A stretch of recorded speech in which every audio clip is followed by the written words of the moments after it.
우리 이 부활주일에 하나님께서 저에게 이 고난주간을 지나면서 수요예배를 통해서 금요기도를 통해서 하나님께서 찬송을 부르면서 깨닫게 하신 것들이 있습니다. 우리 예배가 앞서 말씀드렸던 것처럼 너무 점잖게 예배하는 그런 모습으로 변화해져 가고 있다는 것입니다. 좀 우리의 예배가 온 몸과 온 마음을 가지고서 다하여서 그렇게 하나님을 예배하고 정말 너무 기뻐서 너무 즐거워서 그래서 정말 우리의 모든 것을 다해서 하나님께 영광을 돌려드리는 그러한 예배가 되어야 합니다. 그래서 이제는 찬송을 부를 때도 박수도 치고 박수도 치고 제가 찬송가 542장을 찬송 부르면서 하나님께서 깨닫게 하셨던 건데 구주 예수 의지함이 심히 기쁜 일일세 이 찬양을 부르는데 옛날 같으면 이 찬양 부를 때 막 구주 예수 하면 막 박수를 치면서 막 이렇게 했었는데 요새는 이 찬송을 부르면서 어느 교회도 그렇게 박수를 치면서 뜨겁게 그렇게 찬양하는 모습을 볼 수 없는데 그 교회가 우리 교회이고 그 교회가 뭐 남의 교회 얘기를 할 건 아니지만 어쨌든 우리들의 교회가 그런 모습 너무 점잖게 드리는 예배 이런 것들로 변화해져 가는 모습이 하나님께서 저에게 깨달음을 주셨어요. 옛날에는 안 그랬는데 정말 그래서 우리의 마음이 뜨거웠는데 그 찬송을 부르면 우리의 가슴이 뜨거웠는데 왜 지금은 찬송을 부르고 나서도 우리의 마음이 뜨겁지 않을까? 변화가 없을까? 불을 가열을 시키면 처음부터 물이 끓는 건 아니지만 불을 가열을 시키면 점점 온도가 올라가서 물이 기포가 생기고 그것이 점점 커지고 기포가 부글부글 되고 뜨거워지는 그런 것들을 우리가 볼 수 있는데 왜 우리의 예배는 우리의 찬송은 우리가 말씀을 듣는 그 시간이 왜 우리의 마음에 뜨거움으로 와닿지 않는가?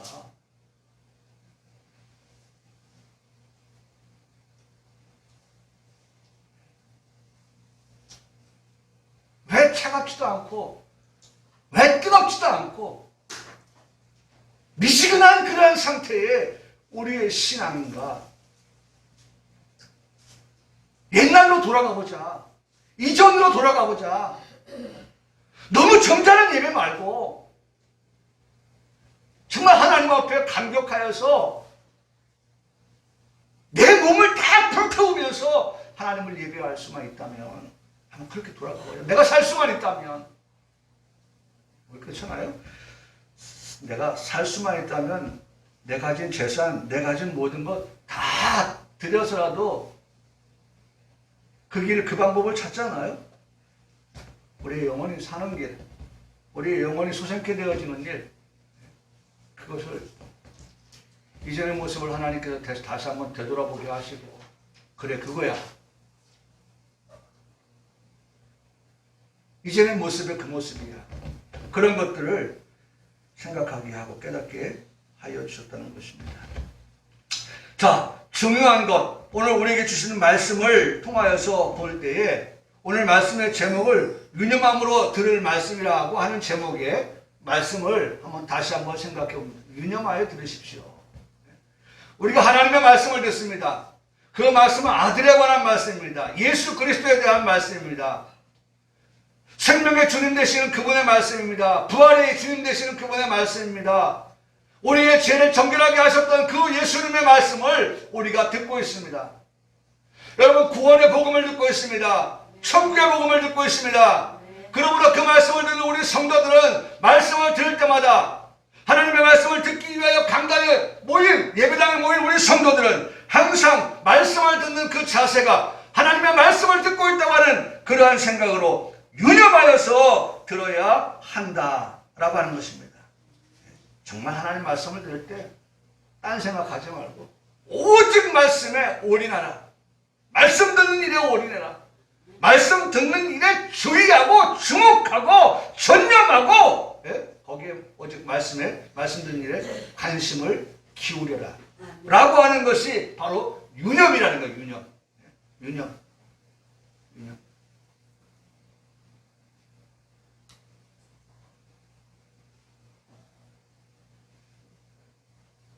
빼봐요. 유념하라.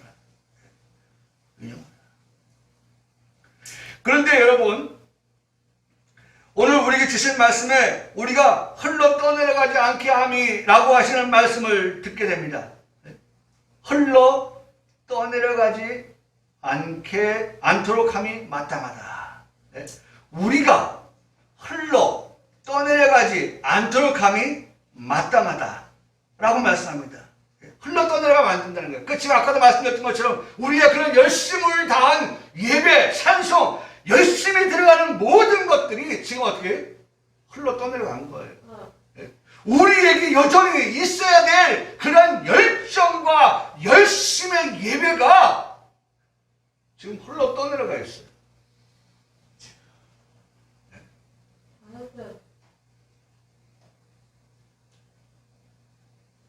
교회가 그렇고 성도가 그렇고,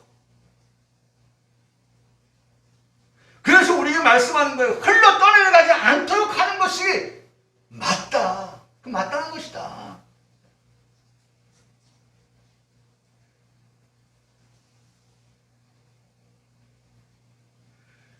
저는 그 말씀을 생각하면서 요한계시록 2장 1절에 말씀하고 있는 에베소 교회를 생각하게 되었습니다. 에베소 교회. 에베소 교회는 정말 칭찬들을 많은 것이 사실은 많은 그러한 교회였더라고요. 대표적으로 내 행위와 내 수고와 내 인내를 내가 알고 있다라고 말씀합니다. 세 가지를 말씀하고 있어요. 내 행위. 행위는 믿음이 동반되어진 행위입니다. 믿음과의 행위가 함께 결합되어져야 됩니다. 믿음이 있다고 하면서 뭐가 없어요? 행함이 없는 믿음은 죽은 믿음이다. 내 행위, 내 행함, 그것은 반드시 믿음과 함께하는 행위, 믿음이 따르는 행함, 믿음입니다. 내 행위를 안다. 내 수고를 안다. 수고는 뭡니까? 사랑의 수고입니다. 사랑의 수고. 이 사람을 사랑합니다. 그래서 이 사람을 위해서 나는 뭐든지 어떻게 해요? 할 수 있습니다. 수고할 수 있습니다. 하나님은 우리를 사랑하십니다. 그래서 하나님께서 수고하셨습니다. 그 수고가 뭡니까? 아들을 보내주시고 아들을 십자가에서 죽게 하시는, 물론 3일 만에 부활하셨습니다마는 그런 사랑의 수고가 있었기 때문에 오늘 우리가 죄에서 정결하게 되어지고 구원을 받아서 하나님의 나라를 소망하게 되고 천국 백성이 되어지는 그러한 놀라운 복을 우리가 받게 되는 것입니다. 내 행위를 한다. 행위는 뭐예요? 행위는 믿음. 믿음. 내 수고를 한다. 수고는 뭐예요? 사랑. 그 다음에 인내를 한다고 그랬습니다. 인내. 인내는 뭐겠어요? 소망입니다. 소망. 소망이 있으면 힘들지만 뭐 할 수 있어요? 인내할 수 있는 거예요. 믿음의 역사, 사랑의 수고, 소망의 인내, 이 세 가지. 그러므로 믿음, 소망, 사랑, 이 세 가지가 어디에 있어요? 에베소 교회에 있었어요. 에베소 교회에 칭찬할 것이 많다니까요. 오늘 교회된 여러분과 제게 있어야 될 이 세 가지, 항상 있어야 될 이 세 가지, 고린도서 13장에 말씀하고 있는, 고린도서 13장 13절에 13, 13이죠? 13, 13. 고린도전서 13, 13절에 말씀하신 그런즉 믿음, 소망, 사랑, 이 세 가지는 항상 너에게, 나에게 있어야 할 것인데 그 중에 제일은 사랑입니다. 여러분, 소망입니다. 우리에게 항상 있어야 될 것이 소망입니다. 우리에게 항상 있어야 될 것이 사랑입니다. 믿음, 소망, 사랑, 이 세 가지는 우리에게 항상 있어야 될 것인데 그 중에 제일은 사랑이라고 그렇게 우리에게 말씀하여 주셨습니다. 여러분, 이게 에베소 교회예요. 이게 에베소 교회예요. 에베소 교회에 뭐 빌라델피아 교회 서문학교에만 칭찬받았다. 에베소 교회도 칭찬받을 일이 있었다니까요. 왜? 성령이 내가 그런 모습을 내가 알고 있다는 거예요. 너에게 믿음이 있다는 것도, 너에게 소망이 있다는 것도, 너에게 사랑이 있다는 것도 안다. 그 첫 번째가 그거예요. 두 번째는 뭔지 아십니까? 악한 자들을 용납하지 아니한 것도 내가 안다고 말씀합니다. 그러니까 결국 악한 자를 용납하지 아니한 것은 시편 1편의 말씀에 보면 복 있는 사람은 악인의 길을 쫓지 아니하고 죄인의 길에 서지 않고 오직 여호와 율법을 즐거워하여 주야로 그것을 어떻게 해요? 묵상하면서 살아갔기 때문에 악한 자들을 용납하지 아니했다는 거예요. 네? 악한 자들을 용납하지 않을 수 있었던 것이 복 있는 자의 삶을 살아가는 그러한 길이었다는 겁니다. 세 번째로 이 에베소 교회가 칭찬할 것은 자칭 사도라고 돼 아닌 자들을 시험하여서 그의 거짓된 것을 드러낸 일이 있었다는 것입니다. 그리고 네 번째 칭찬드리는 것이 내가 참고 내 이름을 위하여 견디고 게으르지 아니한 것도 안다. 그렇게 네 번씩이나 네 가지나 에베소 교회를 향하여 칭찬을 말씀하셨습니다. 그럼에도 불구하고 너를 책망할 것이 있다 라고 말씀합니다. 너를 책망할 것이 있다고 말씀하셔요. 그게 뭔지 아십니까? 너의 처음 사랑을 버렸느니라. 그 중에 제일은 사랑이라. 그 처음 사랑을 어떻게 해요? 버렸다. 네. 결국 그 처음 사랑이 가두리가 돼야 되는데 네? 오늘 우리에게 가두리가 돼야 돼요. 사랑이. 네?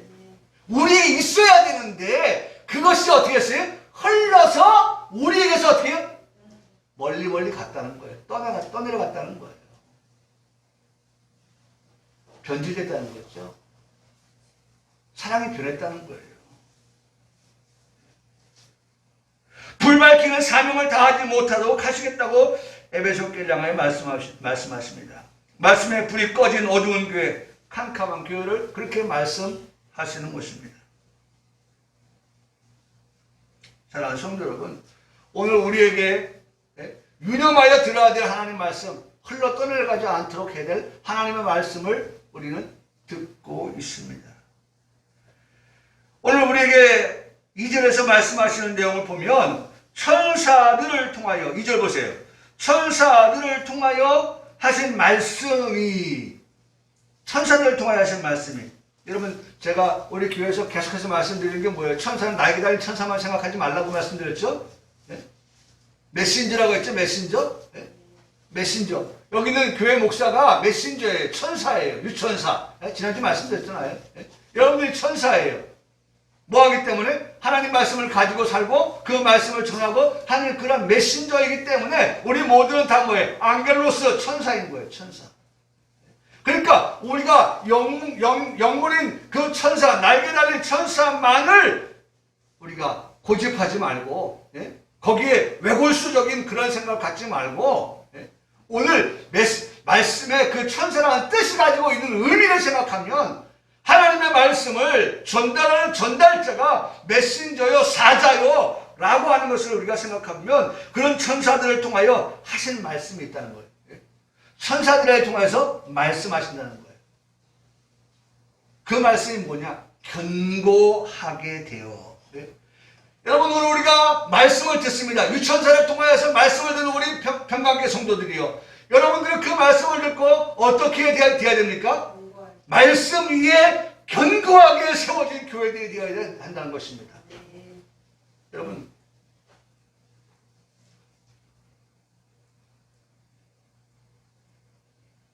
집을 지을 때 못을 한 개 박잖아요. 못을 한 개 박으면 얘가 한 개 가지고는 여기다 한 개를 박았어요. 그러면 이게 움직일 수 있어요. 그래서 보통 못을 박으면 몇 개 박느냐? 3개 박아요. 하나, 둘, 셋. 그러면 절대로 이 나무가 지지하는 데 있어서 흔들림이 없어요. 지금 수평을 잡았는데 한약을 놓으면 말이죠. 얘가 이렇게 기울어져요. 그 수평을 잡아가지고 하나, 둘, 셋 못을 박아 되면 절대로 그 수평이 무너지지 않아요. 그 무너지지 아니한 가운데 또 다른 것을 연결을 하고 연결하면 건물이 반듯하게. 가끔마다 제가 아파트 단지를 보면 야, 아파트와 아파트 사이 그 세워진 건물의 그 사이드를 보면 말이죠. 야, 저렇게 높은 건물을 세울 때 어떻게 저렇게 정말 한치의 오차도 없이 저렇게 똑바로 세웠을까? 사람이 하는 일인데 어떻게 저렇게 똑바로 세웠을까? 감탄할 때가 많아요.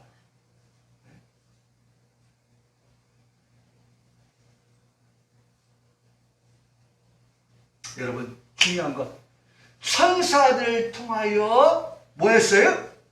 말씀하실 때에 그 말씀을 듣는 전하는 자도 마찬가지입니다. 전하는 자는 전함을 통하여서 견고해지고,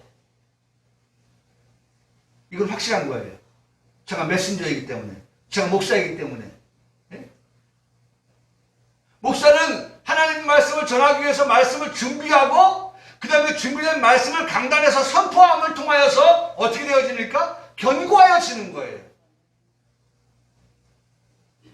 그 견고한 하나님의 말씀을 가지고 강단에서 힘있게 우리 성도들을 향하여서 선포할 때에는 그 선포되어진 말씀을 듣는 우리 성도들이 어떻게 되길 원합니까? 견고하여지기를 원하는 거예요. 말씀 위에 견고하게 세워지는 집이 되기를 원하는 것이죠. 여러분, 모든 목회자들이 다 마찬가지일 거예요. 이 시간, 지금 아마 모든 교회들이 이 시간 정도 되면 예배를, 말씀을 선포하고 있을 텐데, 선포하는 모든 목사님들의 그 기대와 바람과 열망은 그 교회 성도들이 말씀을 듣고 정말 그 말씀 위에 든든하게, 견고하게 세워져가는 집들이 되기를 그렇게 바라면서 하나님 말씀을 전할 겁니다. 성곽교회 목사도 마찬가지예요.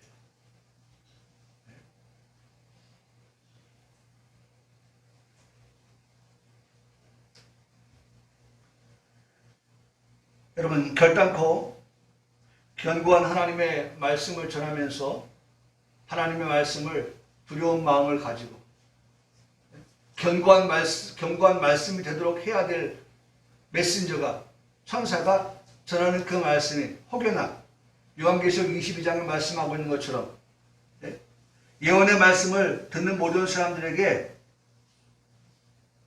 하나님 말씀 외의 것을 더하면 하나님이 이 두루마리에 겼던 재앙들을 그에게 더하실 것이요. 여러분, 더하면 재앙들을 그에게 더할 것이요.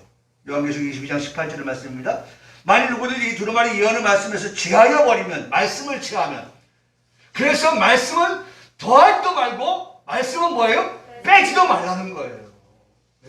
더하면 재앙을 너한테 더할 것이고 빼면 내 이름을 어떻게 빼겠다는 거예요. 그렇죠? 예언의 말씀에 제하여버리면 하나님이 이 두루마리에 기록된 생명나무와 거룩한 성에 참여하는 것을 너에게서 제하여 버리시겠다.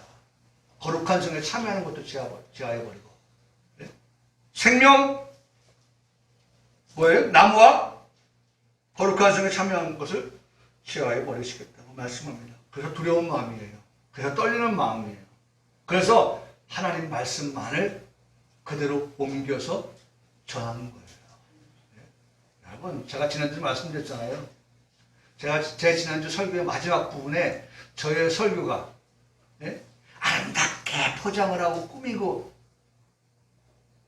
그런 거 원하지 않는다는 거예요. 제가 말씀드리죠? 보세요. 빨간색이 많아요? 검은색이 많아요? 여러분 잘 보이십니까? 빨간색이 많아요? 검은색이 많아요? 빨간색이 많죠. 빨간색은 뭐예요? 성경 그대로 거예요. 예? 성경 그대로 말씀. 예? 한 페이지 한 페이지 성경 말씀 안 들어가는 원고가 없어요. 예? 하는 거는 예화. 제 기준이죠. 제가 세운 기준. 제가 안 정한 거예요. 말씀을 가지고 해석을 하고 설명을 하고. 그게 하나님 기뻐하신다고 저는 생각을 해요. 짝이 없는 말씀이 없는 말씀을 가지고 와서 그 말씀을 더욱 드러내는 그런 설교.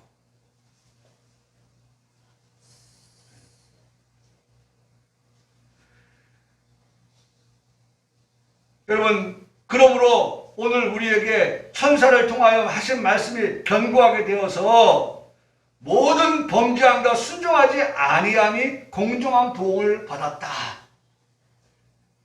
여기서 우리가 주목해야 될 말씀은 공정한 보응이라는 거예요. 공정한 보응. 죄를 지었으면 죄를 지은 사람에게 공정한 보응은 뭐를 묻는 거예요? 벌을 묻는 거예요. 죄에 대한 벌을 묻는 거예요. 그 사람의 죄의 경중을 따져서 몇 개월, 몇 년, 무기, 지금 사용 없으니까. 그렇게 벌을 내리는 거예요. 그게 공정한 보응인 거예요. 귀감이 될 만한 선행을 한 사람에게는 공정한 보응으로 상을 주는 겁니다. 그래서 이것을 가지고 인과응보라고 말합니다. 그런데 오늘 중요한 말씀을 듣게 되는데 죄인을 중심으로 판단하여서 인과응보를 말씀하심이 아닌 하나님을 중심한 판단을 우리에게 말씀하여 주고 계시는 것을 들으니 은혜로다. 네? 지금 이 시간 그 말씀을 듣는 거예요. 네? 은혜로운 그런 말씀, 사랑의 그 말씀을 듣게 되는 거예요. 네? 사람을 중심한 인과응보가 아니라 하나님을 중심한 인과응보가 어떤 결과를 초래하게 되는지, 어떤 결과를 낳는지, 여러분, 이건 은혜로라고 하는 그 결과를 만들어내는 아주 중요한 길목이에요.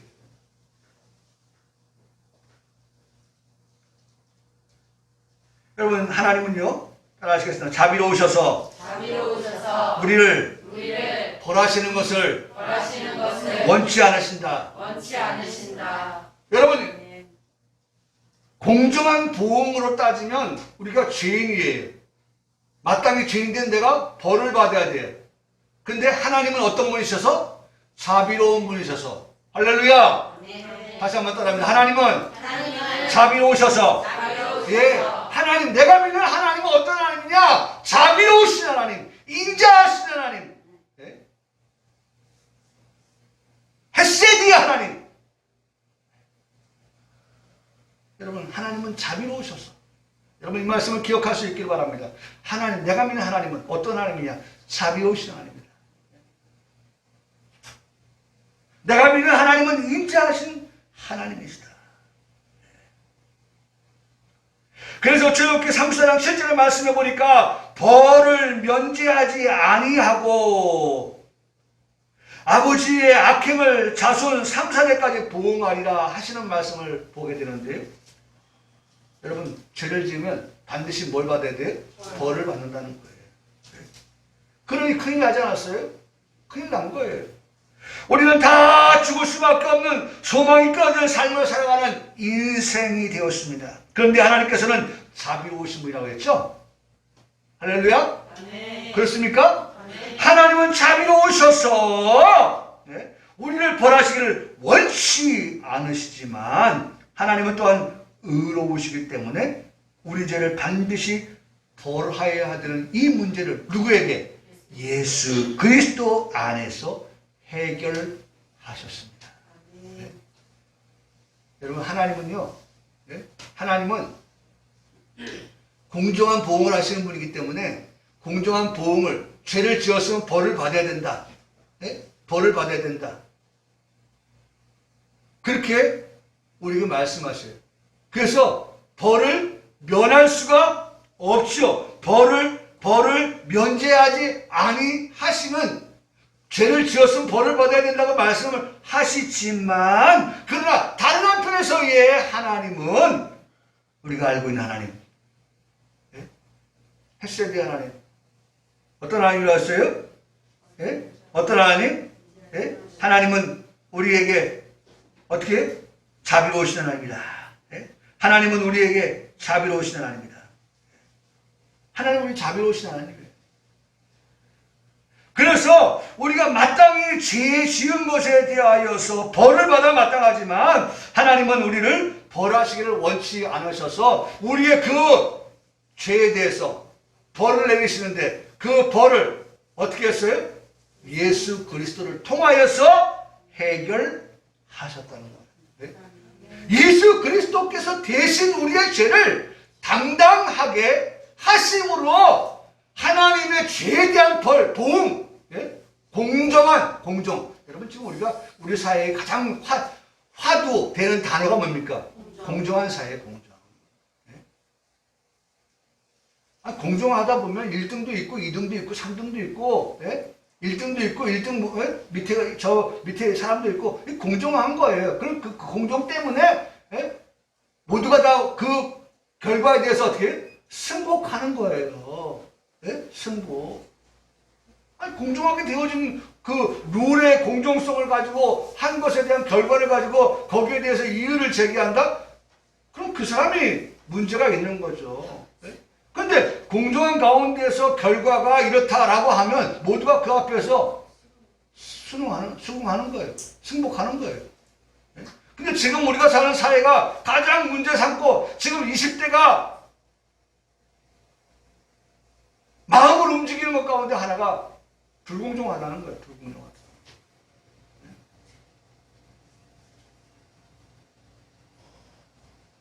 내가 가지고 있는 그러한 실력을 가지고, 내가 가지고 있는 그러한 능력을 가지고, 나는 안다 이거예요. 어느 정도까지. 이 정도까지는 내가 할 수 있다 라고 하는데, 그 정도의 것까지 박탈을 당하는 그러한 불공정한 사회에 대하여 우리 용납할 수 없다. 그렇게 젊은이들이 지금 말하고 있다는 거예요.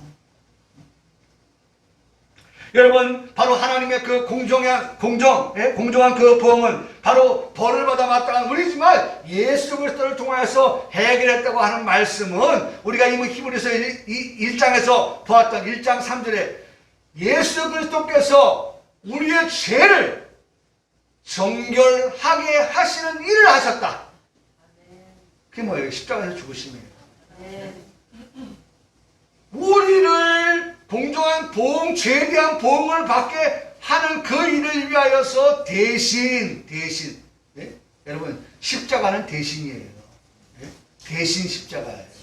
누구 대신? 내 대신이에요. 네? 예수님 나 대신해서 내가 지어야 될 십자가, 내가 받을 십자가, 예수님께서 어떻게 대신 지신 거예요.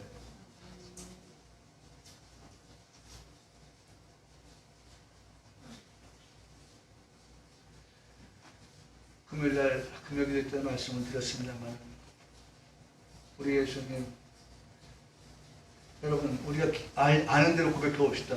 예수님 공생의 33년을 살면서, 특히 생을 33년 살면서 공생의 3년 동안에 예수님께서 하나님 나라 복음을 전할 때에 예수님 주변에 사람들 많았죠. 예? 많이 온 사람들 가운데 다 저들마다 개인적인 목적이 있었죠. 예? 아픈 사람은 뭐 하기 위해서? 예? 고침받기 위해서 왔죠. 예? 또 예? 먹지 못하고 굶주린 사람들 예수님께 오면 벌떡 5개 물고기 2마리로 예? 배고픔 해결해 줄 수 있다고 생각했죠. 예? 저마다 예수님께 찾아온 목적들은 다 다르지만 어쨌든 그 목적을 이루기 위해서 예수님께서 떠나지 않았죠. 예수님 주무실 시간 있었어요? 없었어요. 제대로 잡수셨어요? 못 잡수셨어요.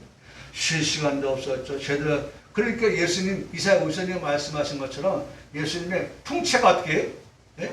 흠모할 만한 게 없어요. 이야, 근육도 나오고 가슴도 나오고 갑바도 나오고 말이죠. 알통도 나오고 말이죠. 예? 예수님께 기대도 예? 예수님 끄떡 없을 것 같은 그러한 예수님. 아이고야, 내가 너한테 기댔다가는 예? 함께 넘어지겠다, 야. 예수님, 그런 풍채도 외모도 볼 때에 너무, 그렇잖아요. 사람이 먹지 못하고 잠자지 못하면 어떻게 되겠어요? 네? 마르죠. 네?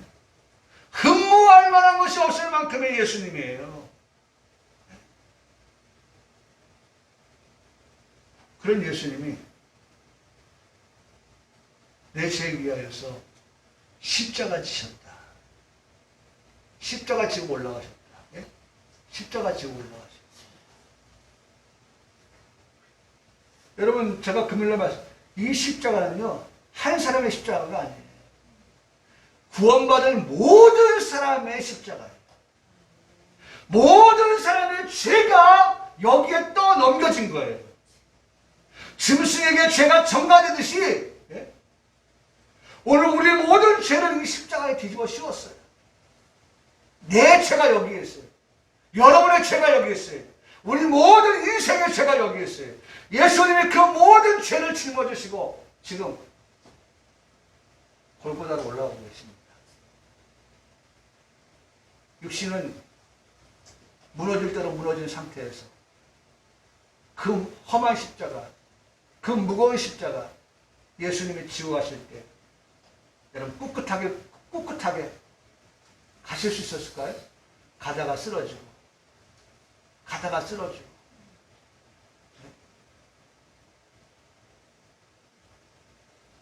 그러면 또 채찍을 가하고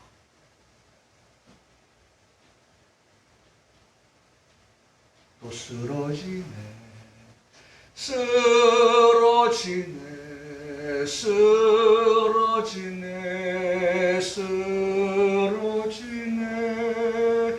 채찍에 맞아 쓰러지네 또 쓰러지네 또 쓰러지네. 세상죄 지원 하나님의 어린 양을 보라. 내 죄를 지고 가시는 예수님을 보라.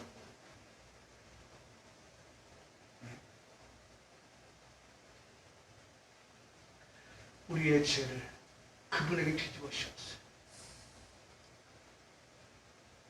자비로우신 하나님께서 벌을 받아 마땅한 우리의 죄를 당신의 공의를 공정한 그 보험을 집행하신다고 하는 차원에서 우리의 죄를 예수님에게 다 뒤집어 씌우시고 오늘 저와 여러분의 죄를 정결하게 하시는 일을 하셨다. 여러분, 히브리서의 중요성입니다. 우리가 히브리서 공부하고 있지만, 히브리서 말씀을 듣고 있지만 히브리서의 중요성이 바로 여기 있는 거예요.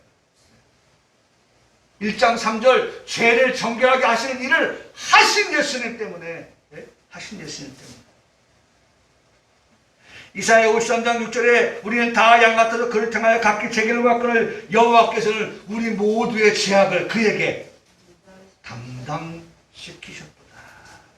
우리 모두의 죄악을. 예? 여러분, 우리는 죄에서 자유로울 수 없었어요. 예? 그런데 우리가 어떻게 해방받을 수 있었습니까? 예수님께 우리 모두의 죄악을 담당시키셨습니다.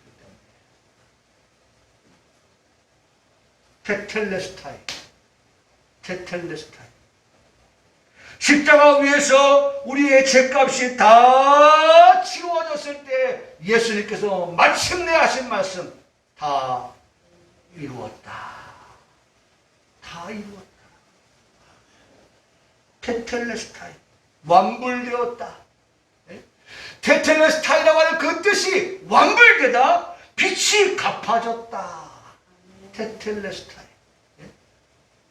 여러분, 내가 뭐가 있어가지고 빛을 갚은 게 아니에요. 예? 내가 뭐가 있었기 때문에 완불된 게 아니에요. 예? 죄라고 하는 것이 나에게서 해결될 수 있었던 것은 죄를 해결할 만한 그런 능력이 나에게 있었기 때문에 가능한 것이 아니라 테텔레스타이가 되었던 것은 하나님께서 예수님을 통하여서 내 죄를 다 그에게 어떻게 하셨어요? 담당시키셨기 때문에. 그분이 담당하셨기 때문에. 걱정하지 마! 얘들아! 내가 담당할게. 내가 다 맡을게.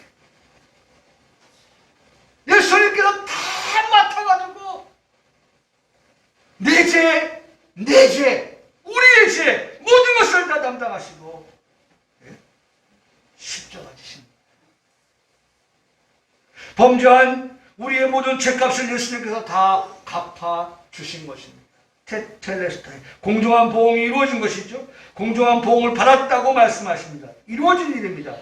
구원을 받은 우리를 말씀하시는 것입니다. 할렐루야. 네? 여러분 그로 인해서 우리는 이미 구원받은 거예요. 네? 여러분을 두고 말씀하시는 것이 공정한 보응이 우리에게 이루어졌다는 말씀이에요. 그러니 구원을 받은 우리가 잊으면 안 되는 진리인 것입니다. 생각지 않았을 때 구원의 진리가 흘러 떠내려갈 수 있기 때문에 항상 이 구원의 진리를 어떻게 늘 기억하고 늘 되새기고 여러분 생각하지 않으면요 자꾸 잊어버려요. 사람의 두뇌는 어제 들어보니까 일주일 안에 70%인가 90%를 다 잊어버린대요. 지나간 일을. 아마 70% 같은데. 네? 잃어버린다는 거예요. 왜 이 얘기가 나왔냐면 오세훈 후보 얘기를 하다가 나온 거예요. 네? 내곡동 땅에 대한 얘기를 하다 보니까 얘기가 나온 거예요.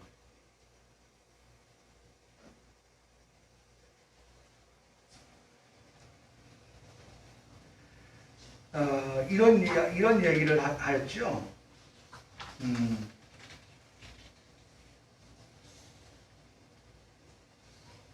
그 기업 앞에서는 겸손해야 한다고 생각합니다. 기업 앞에서는 겸손해야 된다. 그거 확실해. 10년 전이지만 내가 잊지 않아. 기업 확실해. 아까도 말씀드렸던 것처럼 일주일 전의 일은 70%를 다 잊어버리는데 그래서 그 70%마저도 잊어버리지 않기 위해서 우리가 자꾸 어떻게 생각해야 기억에서 사라지지 않는다는 거예요. 네? 여러분 오늘 우리가 이 말씀을 잊어버리지 않으려고 하면 생각해야 돼요. 일주일 지나면 우리가 이 말씀을 70%는 다 잊어버리는 거예요. 그래서 잃어버리지 않기 위해서 다시 말씀을 보고 말씀을 듣고 함으로 인하여서 우리가 다시 생각합니다. 참 좋은 말을 했더라고요. 기억 앞에서는 겸손해야 된다. 겸손해야 된다. 막 정말 확실한 것처럼 얘기했는데 말이죠. 보니까 거짓말이야. 우리가 잘못 기억하고 있는 거예요. 아니면 미장으로 기억하고 있는 거예요. 억지로 합리화시키기 위한 기억을 하는 거예요. 네? 그렇게 기억하는 경우도 있거든요. 그런데 진실한 기억을 하기 위해서는 그 진실을 뗄 말씀을 자꾸 생각함으로 해서 기억해낼 수 있게 되어진다는 것입니다. 사랑하는 성도 여러분, 오늘 우리는 공정한 보응을 받았어요, 안 받았어요? 네? 받았거든. 이전의 말씀 정확하게 말씀하고 있죠? 우리는 공정한 보응을 받았어요. 더 이상 죄에 대해서 정죄할 것이 있다 없다? 우리는 죄에 대해서 정죄할 것이 없다라고 로마서 7장에 말씀을 하고 있어요. 네? 결코 정죄함이 없나니 그랬어요. 결코 정죄함이 없나니. 네? 아멘이시죠? 네? 분명합니다. 여러분 만일 이것에 대해서 불확실하면 예수님의 십자가의 죽음에 대해서 네? 죽음이 부끄러워지는 거예요. 네? 자, 로마서 8장에 보니까 그러므로 이제 그리스도 예수 안에 있는 자에게는 결코 정죄함이 없나니 라고 말씀하셨어요. 로마서 8장 1절에 결코 정죄함이 없다. 공정한 보응을 받았거든. 죽었어야 될 우리가 공정한 보응, 예수님의 십자가를 통하여서 죄사함 받았습니다. 정결하게 되었습니다. 죄를 정결하게 하셨어요. 예수님께서 그 일을 하신 거예요. 자, 3절에 우리가 이같이 그러므로 큰 구원을, 아니 여러분 우리 평강교회가 드려야 될 말씀이 너무 중요한 말, 이 큰 구원을, 큰 구원을, 아니 지금까지 우리는 구원이라고 하는 것은 들어봤어도 구원에 있어서 큰 구원이라고 하는 말씀을 듣는 것은 히브리서에서 듣게 돼요. 큰 구원.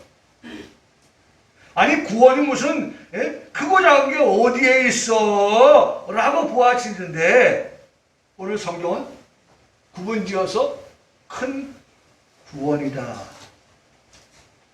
그러면서 여러분 성경 말씀 잘 보세요. 우리가 이같이 큰 구원을 등한히 여기면 어찌 그 보응을 피하리요. 그러면서 다음에 나온 말씀이에요. 큰 구원이라고 말씀하지 않고 이 구원은 처음에 주로 말씀하신 바요 들은 자들 우리에게 확증한 바다. 그러니까 이 3절 말씀에 구원이 있고 이 3절 말씀에 큰 구원이 있는 거예요. 그러니까 우리가 지금까지 들은 것은 구원에 대한 말씀을 들었지 큰 구원에 대한 말씀을 들을 기회가 많지 않았죠. 오늘 누구에게 하시는 말씀이에요? 공정한 복음을 받은 우리에게 구원을 말씀하시는 겁니다. 할렐루야! 오늘 아까 우리가 인정했잖아요. 우리는 공정한 복음을 받았다고. 그래서 죄에 대해서 우리가 어떻게 더 이상 정죄함 받을 게 없다는 그러한 확실한 선언을 했잖아요. 법적 선언을 받았잖아요. 그러한 우리에게 뭘 말씀하신다? 구원을 말씀하신다. 더 나아가서 큰 구원을 말씀하여 주고 계신다고 하는 것을 듣고 있습니다.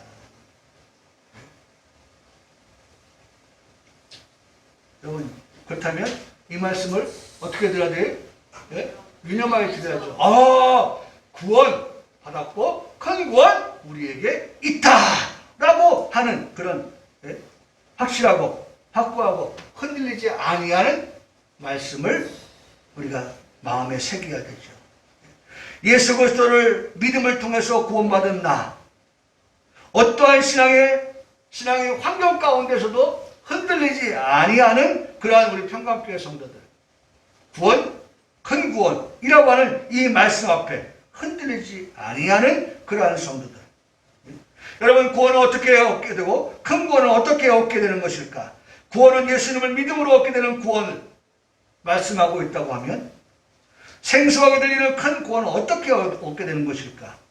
요한계시록 11장 15절의 말씀에 이루어지는 종을 말씀해 주고 계시는데 거기에 보면 7주의 천사가 나팔을 불 때 하늘에 큰 음성들이 나서 이르되 세상 나라가 우리 주와 그의 그리스도의 나라가 되어 그가 세세토록 왕노릇 하신다 라고 말씀하고 있고 요한계시록 20장 6절의 말씀에 보면 그들이 하나님과 그리스도의 제사장이 되어서 1000년 동안 그리스도와 더불어 왕노릇 하리라 하시는 말씀을 보게 됩니다. 이게 바로 큰 구원이에요.